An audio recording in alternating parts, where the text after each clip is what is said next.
ভোরবেলা থেকেই অল্প অল্প ঠান্ডা এবং আকাশ ভরা আলো, তারপরেই প্রচণ্ড রোদের তাপ এবং তারপরেই শুরু হয়ে যাচ্ছে বৃষ্টি।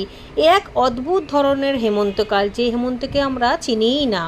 হেমন্তকালেও যে এরকমভাবে বৃষ্টি হয়ে যাবে এটা ভাবাই যায় না।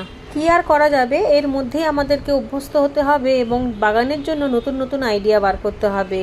কোনো বছর এমনও হয়নি যে মূলোর জন্য আলাদা করে চারা তৈরি করে নিতে হবে, মূলোর বীজ ফেললেই হয়ে যায়, এমনটিই হচ্ছে। কিন্তু তারপরে বৃষ্টি এসে নষ্ট করে দিচ্ছে সমস্ত চারা। সেই জন্যই কিছু কিছু বাছাই করা চারা তুলে এনেছি ওপরে গ্রো ব্যাগে দেবো বলে। এখানে মাত্র 3-4টেই দিলাম, তার মধ্যে কটা বাঁচে কে জানে, কারণ বৃষ্টি তো এখনও পর্যন্ত হয়েই চলেছে। আর এত ছোট চারা কি এত জল নিতে পারে?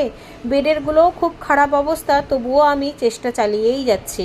এর মধ্যে দানা এনে আমাকে আবারও নতুন করে বীজ ফেলতে হবে মূলো শাক করার জন্য।